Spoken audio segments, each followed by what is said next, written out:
first off, I want to say thank you for everyone who is tuning in. After COVID, we have learned that doing things through Zoom chats and such really allows us to get information across to patients easier and from the comfort of your home. And that's one of the things that a lot of patients like about these webinars is that you can ask questions in an anonymous kind of form and still be able to get some great information. So tonight we're going to talk a little bit about enlarged prostates. And I love that this is not just, male patients here talking about or learning about difficulties with their prostate, but also their spouses, their loved ones, right? A lot of times when it comes to male patients, you may not be as inclined to come to the doctor to be seen, to be evaluated and treated. And sometimes it's the nudge of your significant other to say, hey, I'm tired of you waking me up in the middle of the night using the bathroom. You need to go talk to someone about it. So I hope tonight I'm able to get some information across to you, answer some questions that perhaps you haven't thought about, or maybe you've thought about and haven't asked, and can give you some more insight on some of our options. So like I was saying, why are you here tonight? If you're the male patient, maybe you are getting up several times a night. One time a night is not bad, but if you're getting up 2, 3, 4 times a night using the bathroom, that starts to cut into the quality sleep that you're having. It starts to affect your daytime activities. Or you may say, hey, my husband and I go to church on Sunday. He can't make it through the full service without having to get up and use the bathroom several times. Or we're going on a trip, a car ride, out of town somewhere, and we're stopping multiple times.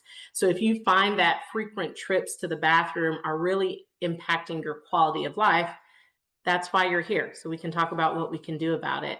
And sometimes patients are scared of the treatment options. You may have heard your dad years ago had a roto-rooter and then had issues thereafter. And so you are swearing off the urologist. And we've really had a lot of new technologies and new treatment options that don't have some of the side effects of our prior ones. So the key thing to think about is that enlarged prostate, or BPH, it's very common, it's very treatable. We've got a lot more treatment options than what we used to have.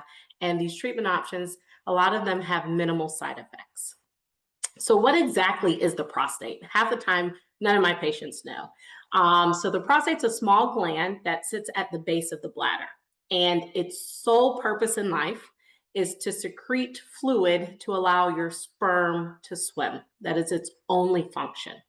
So you can live without it, but although that's its only function, the main thing that it causes is urinary issues. So I always tell patients the prostate's kind of like God's gift to the urologist. Unfortunately, it doesn't do a lot for you, but it keeps us quite busy. So it's a gland at the base of the prostate, and the way that it can cause urinary issues is that your urine has to go from your bladder through the prostatic urethra, through your urine channel in the prostate to come out. And when that prostate starts to become larger, what we call BPH, or benign prostatic hyperplasia, when that prostate becomes larger, like you see on the second picture here, it can act like a kink in a hose. And so now the bladder has to squeeze harder to get the water through. It may come out at a slower stream. You may go to the bathroom more frequently. You may notice that you're leaking urine after you use the bathroom. For the females or the partners here, you may notice, hey, why are there so many drops of urine on the commode or on the floor, right? Because they may be having issues with their urination. And it can also be getting up in the middle of the night, like we've talked about. So all of those things can be signs that the prostate is enlarged and it's causing urinary issues. Now, notice I said BPH is benign prostatic hyperplasia. Benign meaning this is not prostate cancer, okay? When we think about enlarged prostate, or we think about prostate issues, there can be non-cancerous reasons, like what we're talking about tonight, BPH. And then there can be also prostate cancer. And so prostate cancer, I always, even though we're talking about BPH, I always kind of put out this plug. Prostate cancer tends to be a silent disease. It usually doesn't cause any symptoms.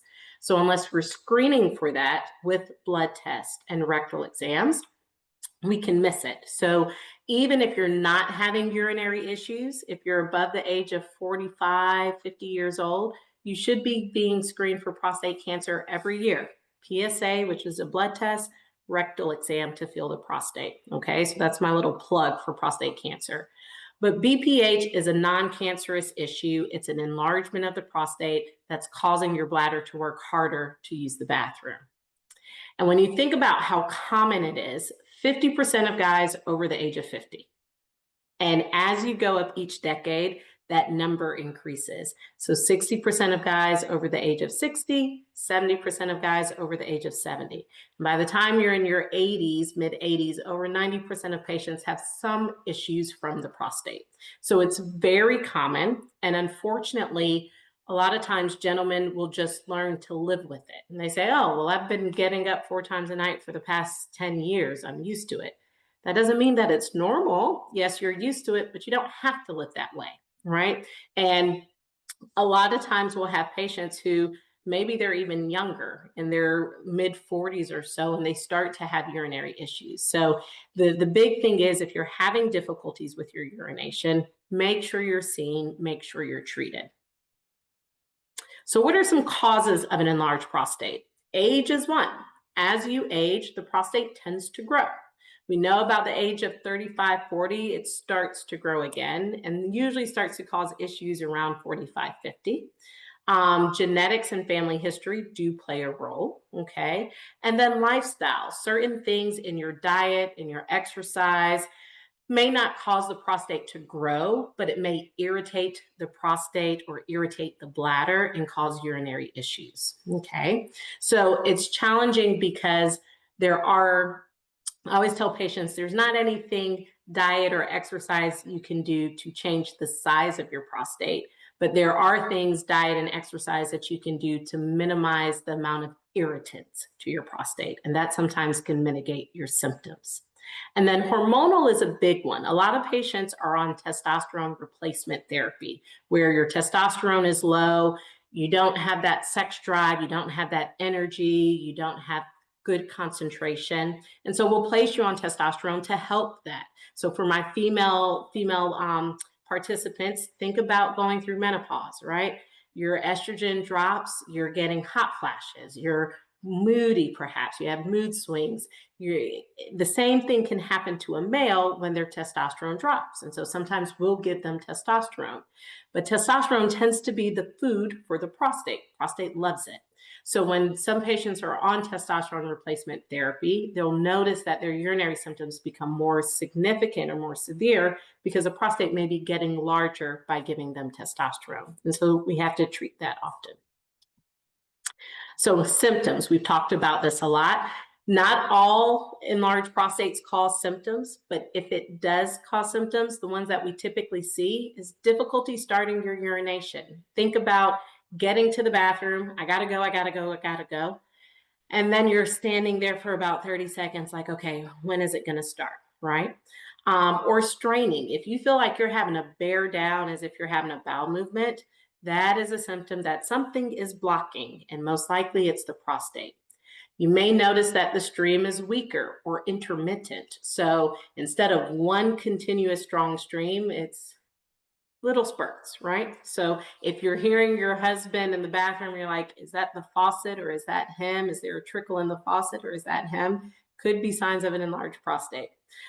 Dribbling after urination. That's where you may see some things on the commode, right? Why is there pee in different places?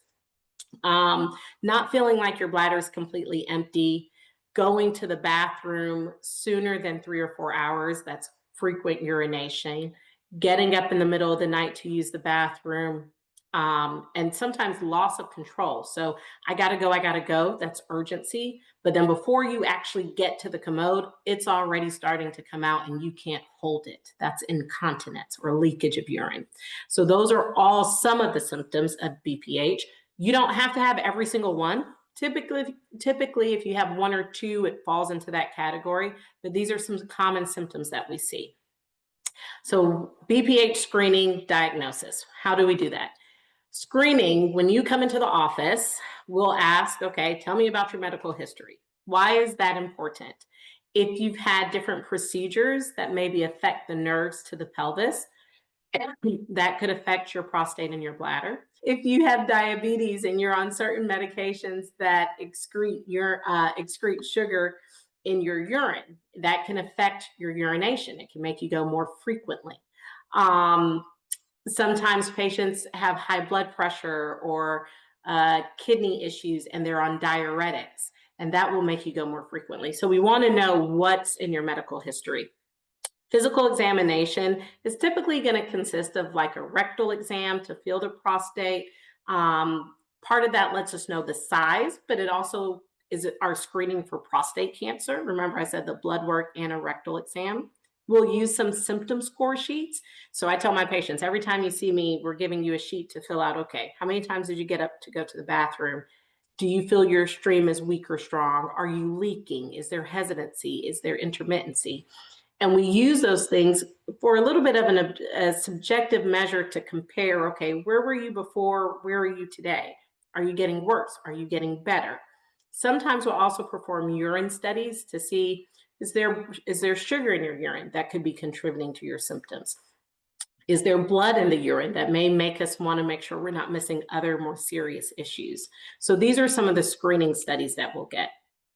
And the reason why we care about getting these studies is because if BPH goes untreated, if you're having urinary symptoms and it goes untreated, it can cause other issues that can be life-threatening or definitely quality of life-threatening. So I always tell patients the bladder is a pump, okay? And it is pumping against this prostate to use the bathroom. And just like a muscle, when you go to the gym, if you work it out more, that muscle gets bigger. So as that bladder has to work harder against your prostate, the muscle in the bladder changes. But it can change to the point where the bladder says, I am tired of working this hard, and it goes into retirement. And there is nothing I can do to get it out of retirement. There's not a medicine, there's not a surgery to make that pump continue to pump.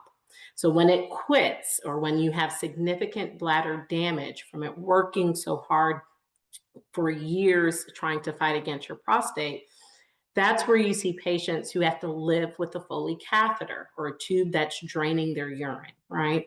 Or they may have to catheterize themselves every few hours to empty their bladder because their bladder no longer pumps and there's nothing we can do to make it pump again. So we really care about your urinary issues and your prostate to help prevent you from getting to the point that you have bladder damage.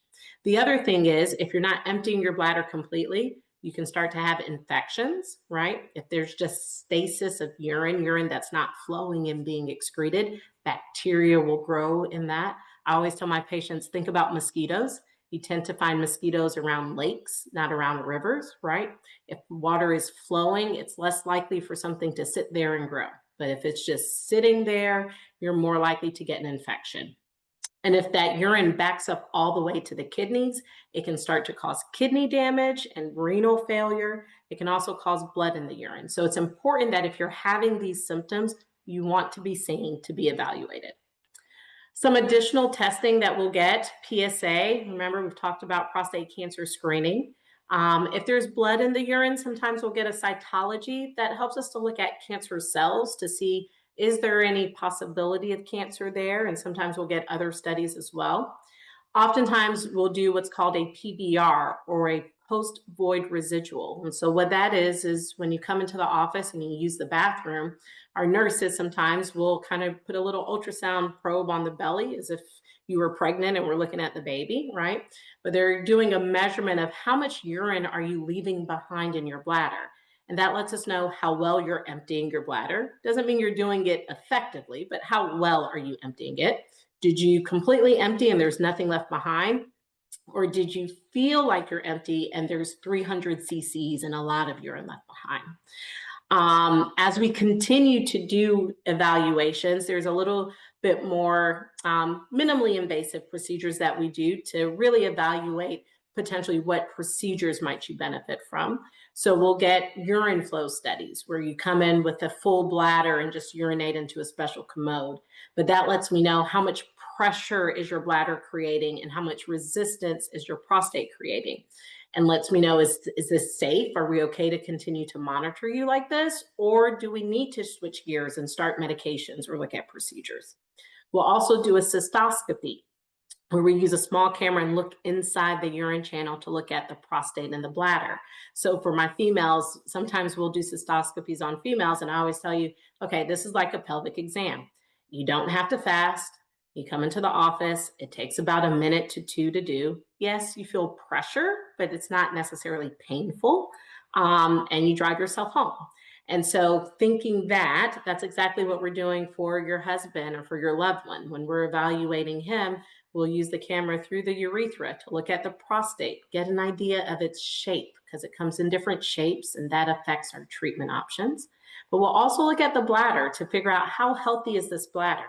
Is it already starting to show us changes that it's been working overtime and it's starting to tire out? Or no, does it still look pretty healthy to where we can keep it this way and preserve your bladder function? And then we'll also get ultrasounds of the kidney or the prostate. Really, the prostate, we want to know the size of the prostate. The average size is about 30 grams. That's what we say technically. Usually, if you really think about it, most of our prostates are probably in the 50 to 80 gram, but we also see prostates that are 300, 400, 500 grams. So we get ultrasounds to know more objectively, what are you dealing with? Do you have a 40-gram prostate with a healthy bladder, and we can look at procedures to prevent you from needing anything more down the road? Or do you have a 500-gram prostate with a bladder that's already shown irreversible changes and we're having different discussions? So we use all of this testing so that we can better tell you what you have compared to another patient and better treat you specifically as opposed to kind of a broad brush stroke. So when we think about treatment options, lifestyle, so that's behavioral things. Like I said, there's not anything you can do diet or exercise wise to change the size of your prostate, but diet and exercise can limit some irritating factors. So some bladder irritants that we know of, coffee, sodas, teas, chocolate, it's all because of the caffeine in that. Caffeine's a known bladder irritant. Spicy foods, the capsaicin can irritate you. If you're constipated, all that pressure for a male, you've got your bladder and your rectum's right behind it. And so your bladder, prostate, and rectum, if your rectum's full of stool, it puts pressure on the bladder and prostate, causes urinary issues. So mitigating those things can help to some degree with your urinary symptoms. I'm not telling you wives to stop cooking spicy foods, just saying keep that in mind, right? Bathroom habits, do you hold your urine for extended period of times? The biggest culprits in this, teachers, anyone in the medical profession, truck drivers, and lawyers, because we are used to just putting it off because we've got other things to do or we're driving and we can't stop. So making sure you're using the bathroom at routine intervals. Every 4 hours really is healthy for you to go to the bathroom. Certain exercises can affect the prostate, specifically like cycling, because you're putting a lot of pressure right on the prostate as you sit on that seat. And so sometimes that can make urinary symptoms worse. And we talk about maybe changing different type of exercises. And then medications. So usually if a patient comes in and they're having symptoms and maybe there's not a lot of behavioral things that we can alter, we'll start a medication. And the goal with any of our medications really is to help relax the prostate, unkink that hose so you have a stronger stream. Keep in mind, I said relax the prostate, not necessarily change the size of it. And remember, the size is really the issue, it being so large that it's kinking off the channel. So these medications aren't curing the issue. They're kind of temporizing it, if you will. And for some patients, that's all they need. It relaxes it enough that they're fine. But for other patients, if the prostate is too large, those medicines won't be effective, and we still run the risk of injuring the bladder long term. So then we think about, okay, what can we do to treat it from a surgical standpoint? And although I say surgery, I really should say procedures, because there are some procedures that we can do in the office that take 5 to 10 minutes to do. You're able to drive yourself home. There are some procedures that we do in the hospital with you asleep. That may take a longer period of time, but you may still be able to go home the same day or spend one night in the hospital. So if we kind of go through this laundry list, and I'll give you the highlights of it, I tend to think about that like a stent, right? So if you think about someone who's had maybe heart issues and they needed a cardiac stent, or leg issues with blood flow and they needed a vascular stent, it's that concept where we use a small device that we insert into the prostate that stents it open, and we leave it there, not forever, but for a couple of days. And when we remove it, it's kind of stretched the prostate open. So that's one option. Another one called Optilume is very similar, but instead of using a stent, if you will, we use a balloon. So think about stretching out, if we go back to the heart, if someone, or if you have a blockage in your carotid in one of the vessels in your neck, sometimes they'll use a small balloon into that vessel to stretch it open. This is doing the same thing, stretching open the prostate to allow for unkinking of that urine channel so that you can urinate more effectively and take that pressure off of the bladder. Prostate arterial embolization, I'm going to go into that a little bit more in a couple of slides, but that's something that luckily at GU we'll be able to start offering to our patients here in the fall. It's a procedure that our radiology doctors actually help us with. And what we do is block blood supply to the prostate to allow it to shrink off, okay, or shrink in size. And so sometimes we can use that as a precursor to other surgeries if we have very large prostates. Sometimes we use that as a standalone procedure to treat urinary symptoms, with the understanding that maybe in the future you may need something else, but something that we can do right now. And then there's Resume. So Resume is using hot steam to allow some of that prostate tissue to slough off. So think about if you had a steam injury, you're cooking, right? Or you're baking something in the oven and you take it out and it burns you a little bit and you get like a little bruise and that skin sloughs off over a couple of days. It's that equivalent, for a lack of a better description. But in the office, we use a small camera into the urine channel and inject hot steam into the prostate that allows that tissue to slough off over a couple of weeks. And then UroLift is using another implantable device. I tell my patients, especially since we may have a lot of females on this, think about the tiebacks on your curtains, right? When your curtains are closed, that's the prostate being enlarged and cutting off the urine channel. And then when you have the tiebacks, it kind of opens up the curtains. These are little tiebacks or implants that we put in the prostate to pin it open.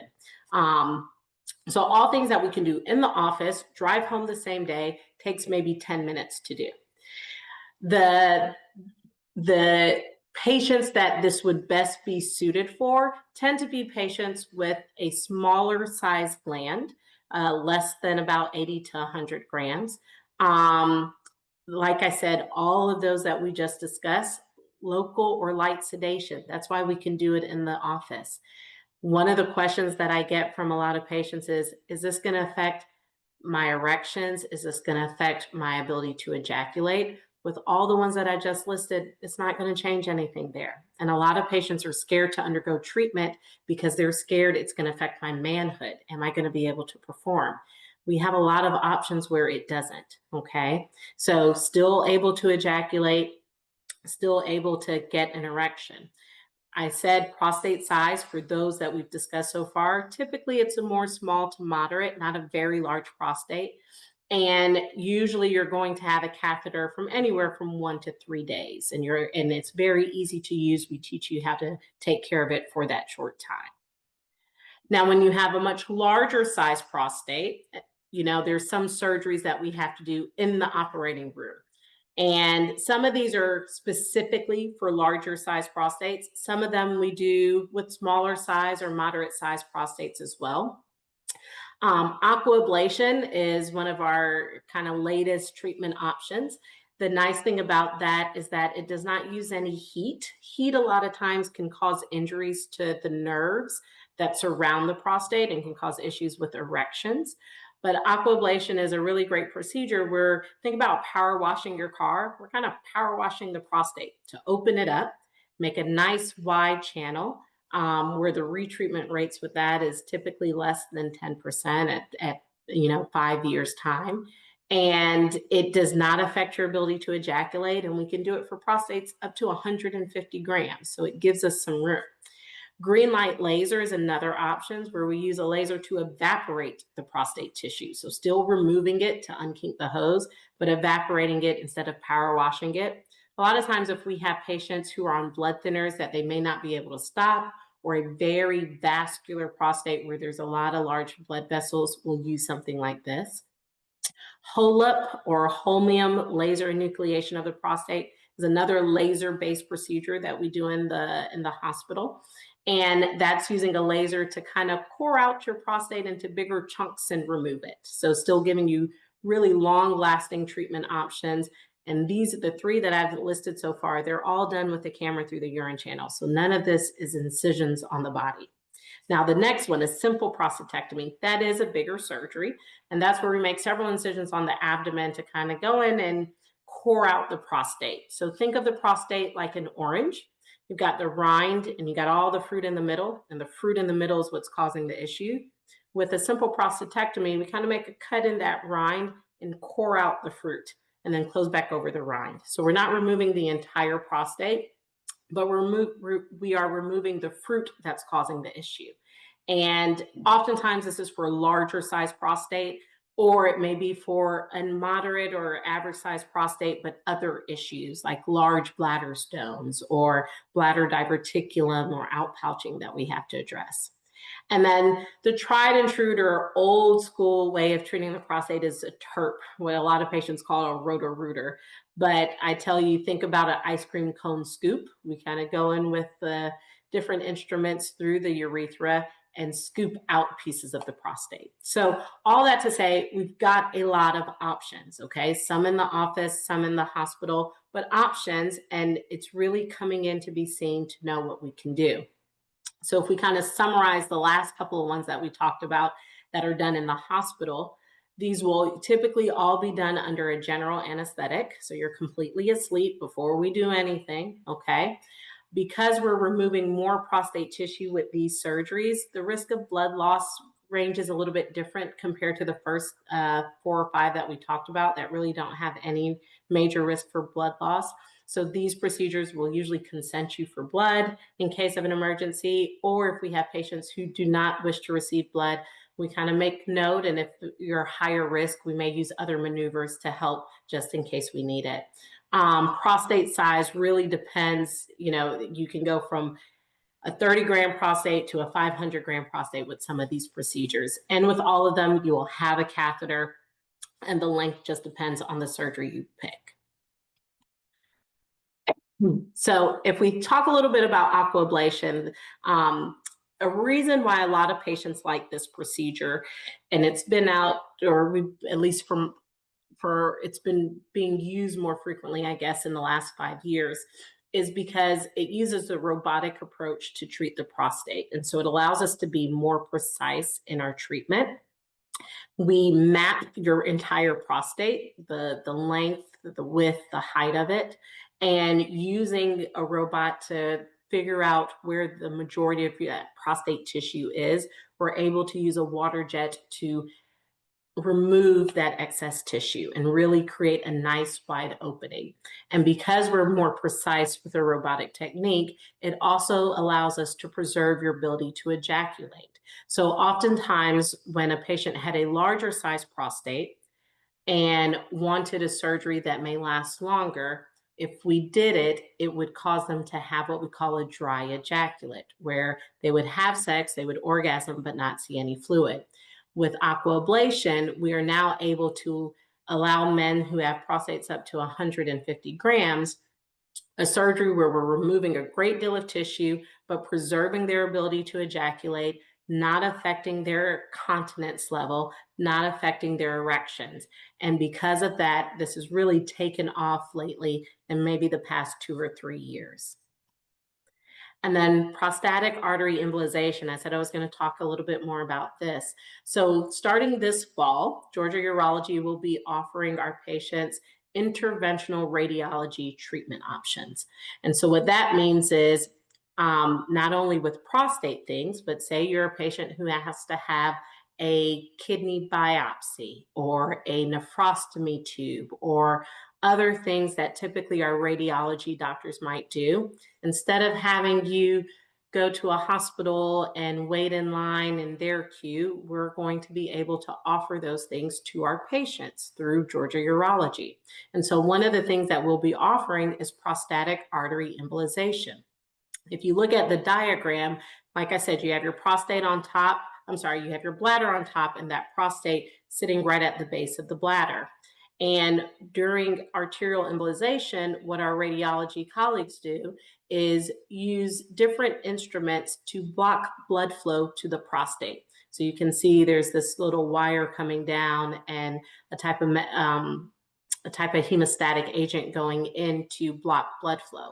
What that does is allows the prostate to shrink over time. So for some patients who have very large prostates, we'll use this to allow it to shrink in preparation for another surgery.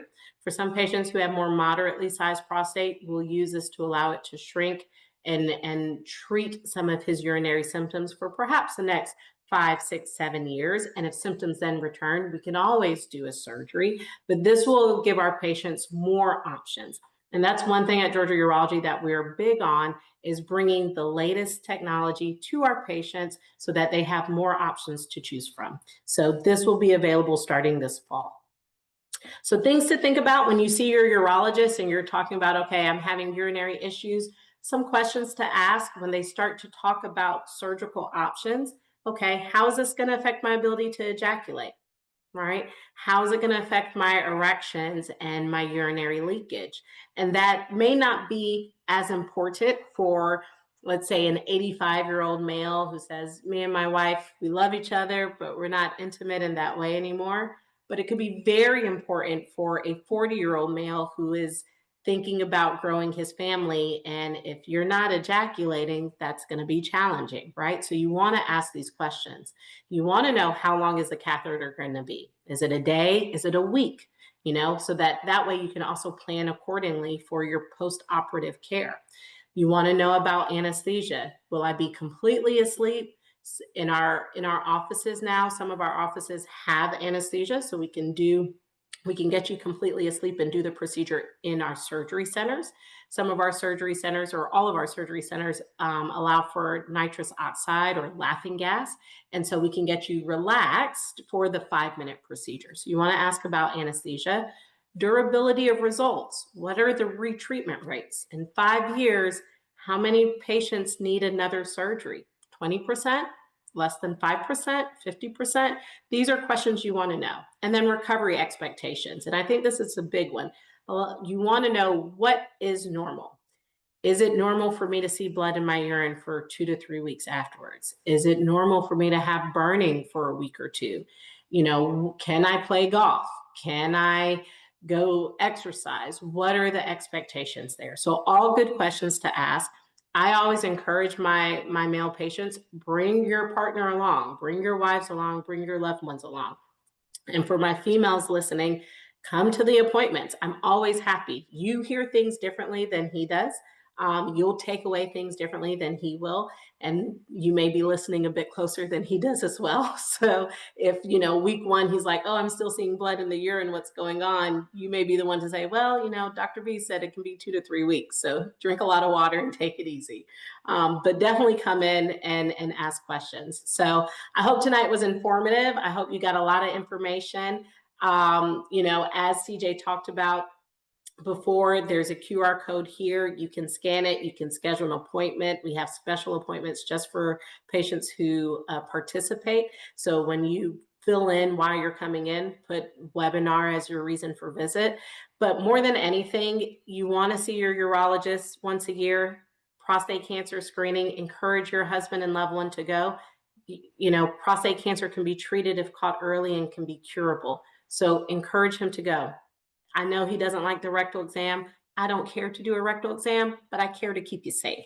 So we got to do it, right? So encourage him to go with him, okay? Be an advocate for him. Ask questions that maybe he doesn't want to ask. Feel free to do that. I think all of us at Georgia Urology are more than happy to talk to patients and their spouses together. These are issues that affect both of you, not just him.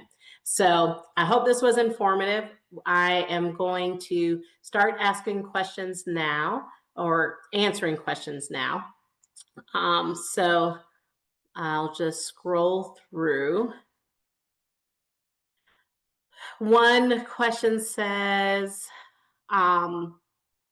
if you have multiple lesions, can you remove them? And maybe you're saying if you have, if your prostate is very large, how do you remove them? And or maybe I don't have to do that. Okay.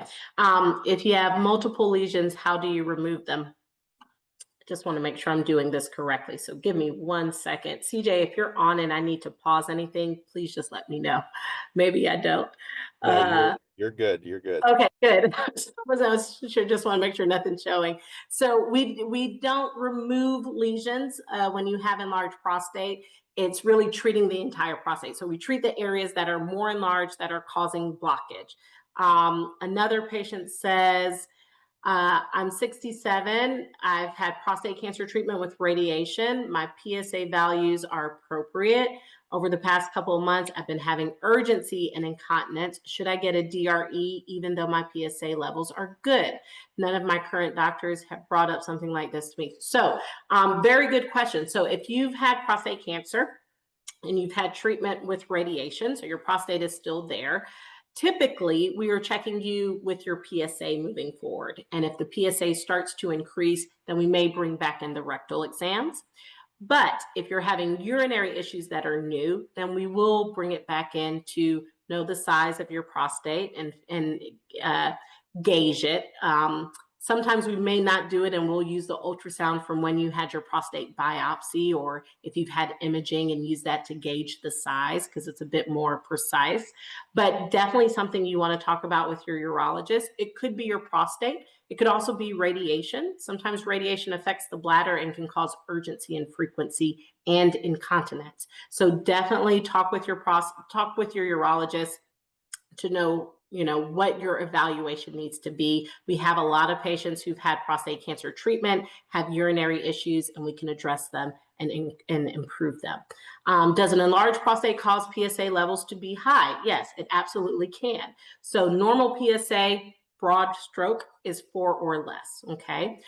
Multiple things can falsely elevate it or elevate it. One of those things is a larger prostate. If you have a larger prostate, it will produce more PSA.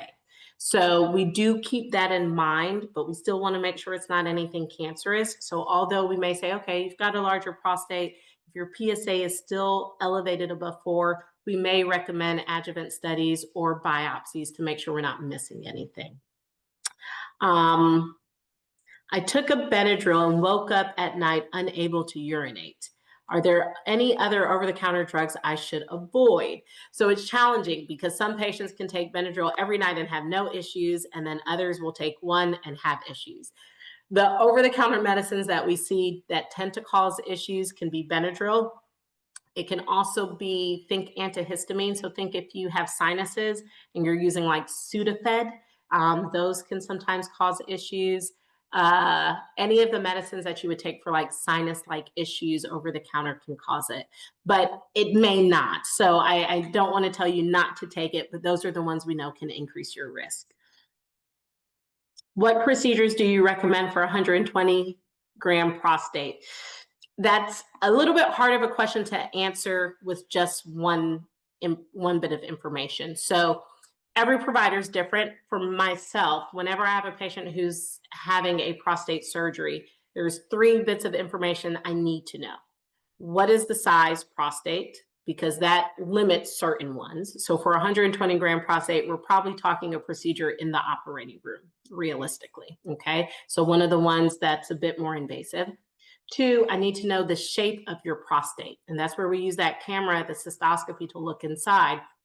because it helps me know, do you have a typical bilobar prostate where it's two halves and you urinate through the center? Do you have a median lobe or a knuckle, what we call a trilobar prostate, because that may change our options.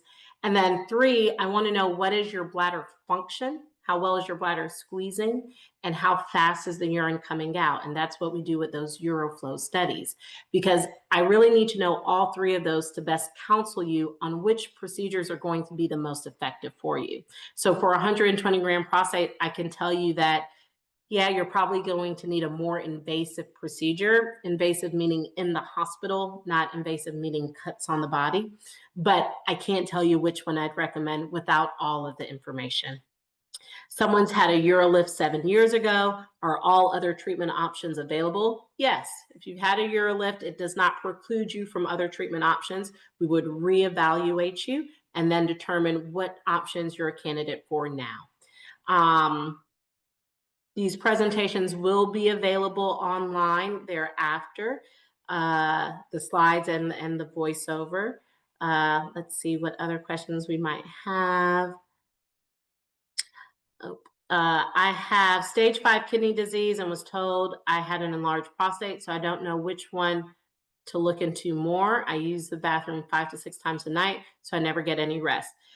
You're looking into both equally, right? You want your kidneys healthy. Your kidneys produce urine. If you're still making urine, although you may have stage 5 kidney disease, if you're still making urine and it's causing urinary symptoms, you need your nephrologist to manage your kidney function.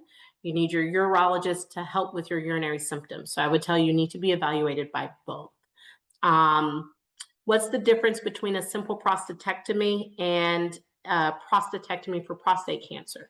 So with a simple prostatectomy, remember I said that orange analogy. So we're making an incision in the capsule or the rind of the orange, removing the fruit, but the rind is still there. So there's still some prostate tissue that we leave behind. We do not remove everything.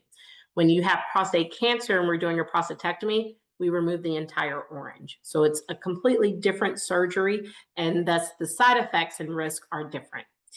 Let's see. Concerned about the catheter after a procedure. Any thoughts? I know, nobody likes it. Nobody does. We don't like that we have to give you one because we know you're not gonna like it. But for majority of our procedures, you're gonna have a catheter at least for a day. And I think a patient would prefer to have it and us remove it than be in the other end where you're having difficulty urinating because you just had a surgery and the anesthesia, and then we have to place a catheter on you. So although you may not like it, we do give you medicines to help with it, but it's typically a short-lived catheter stay that you have. Okay. Let's see. I had a UroLift procedure, currently experiencing some dribbling, urgency to use the bathroom. Have not seen a urologist because living abroad, but now I'm back. Yeah, if you're having new urinary symptoms, you know, and you've had a procedure before, one thing that you always want to be seen. Let me put it that way. If you're having new symptoms, you need to be seen. But one thing that we know about the prostate is that it continues to grow as you age. And so some of these procedures, if we're not removing prostate tissue, we're kind of temporizing it. As you get older and the prostate continues to grow, you may develop symptoms again. Some of these procedures, if we're truly removing prostate tissue and removing a great deal, you may outlive, you know, your prostate may outlive you to where you don't need any other procedures. But if you're having new symptoms after any procedures, you want to be seen. When should I quit drinking liquids at night? We typically recommend 2 to 3 hours prior to going to bed. You want to cut out your fluids. You know, if you're drinking fluids all day long and all night long, you're going to get up all night long, no matter what we do. Okay. Whatever you take in is going to get filtered and come out. So we usually say cut out your fluids 2 to 3 hours before you go to bed. Watch the types of fluids that you're drinking late in the evening. You know, tea, alcohol, sodas, they can be diuretics. So although you stop them 3 hours before, your kidneys are working overtime, and so you'll still get up to use the bathroom. Let's see.